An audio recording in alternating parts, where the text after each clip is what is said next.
Matthew from Conway, South Carolina, he hit us up. He said, have you ever been to Death Valley for a game? And if you haven't, would you come to the FSU or Notre Dame game this year? If you haven't experienced it at night, you're really missing out.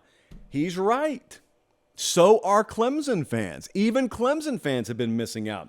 So I have been. I went to one Clemson game. It was 2019. Texas A&M was in town. It was a day game. It was roughly 157 degrees on the field that day. Those of you who were there know all too well what I'm talking about. They outlasted Texas A&M. They win the game. But then I didn't go back.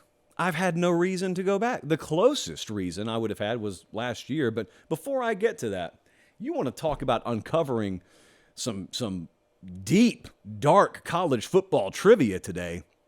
We went back and looked because I just don't remember many big Clemson home games in the playoff era. And I was right. They are 59-2 at home in the playoff era. You remember most of the wins. Anyone out there want to take a guess at the two losses? Anyone? I'm going to give you like 5 seconds. 3, 2, 1. One of them was pretty recently. It was last year against South Carolina. And the other one was against whomst? Pitt in 2016. That's not as dark as the trivia gets. Oh, no. Post-it pop here. Bam. Who are the two quarterbacks who dealt Clemson their only 2 home losses in the college football playoff era? One of them, Spencer Rattler. The other one, drum roll please, Nathan Peterman. Those sound like names of asteroids more than quarterbacks that should have beaten Clemson. But yet they did it. And that goes to show you, aside from the Lamar Jackson game when Louisville went in there and it was just a classic in, I believe, 2016, NC State last year was a big buildup. They played like Auburn in 2017. FSU was fairly big in 2015. They just don't play many big games at home. And it's not their fault. It's the rest of the ACC's fault. No one has stepped up consistently over there. And that leads me to the following point. Why? That's it. What gives the rest of the ACC the right to collectively suck that bad over this long a period of time? Surely, you would think to yourself, your 9-year-old niece would walk up and think to herself, surely someone is going to stumble into a winner every now and then. They don't. They really don't, little Susie. They sure don't. Not even Virginia Tech? No. Well, what? Miami and Florida State? No. Maybe. We'll see. Stay tuned this year. It's disappointing. I went down to Florida State in like 2016. I saw them play Clemson there, and that was a great environment. Clemson pulled it out. That was either 15 or 16. Either way, they were going to go play for a title that year. They won the title the year they lost to Pitt, by the way. I just remember that. So anyway, we're reliving history there. Clemson could be one of the most famous environments in college football. Now, the locals will swear by it. I am trying to inform the locals in as kind of fashion as I can. The rest of America does not view the Clemson home experience like you guys do. But I'm not saying that derogatorily.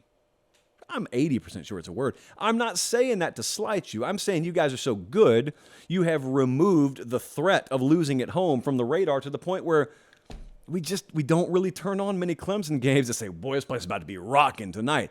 But it could be that. In fact, many times it is that. It's just most people are oblivious to it. So Florida State comes in there week 4 this year. I have not scouted our tour destinations yet. We haven't named the tour yet this year.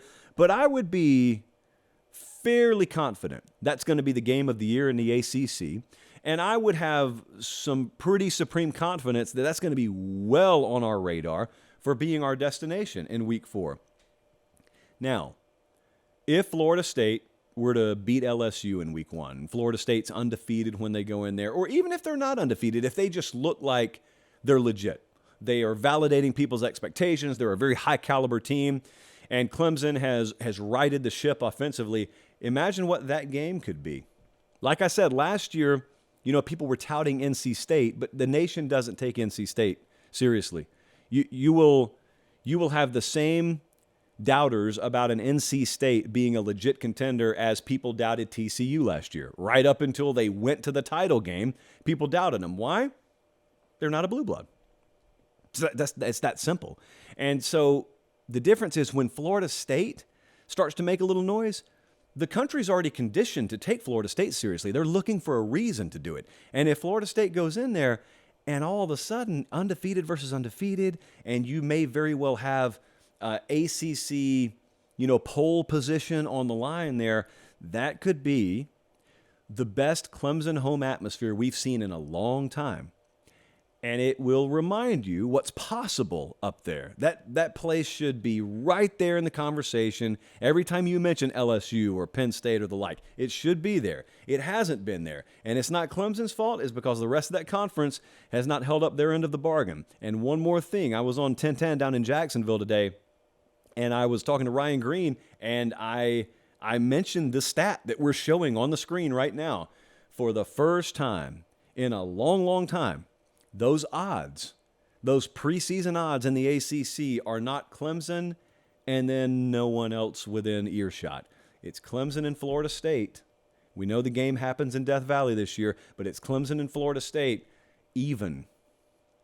And I imagine that point spread is going to be under a touchdown when they play that one up there. So it's going to be a very, very, very fun countdown.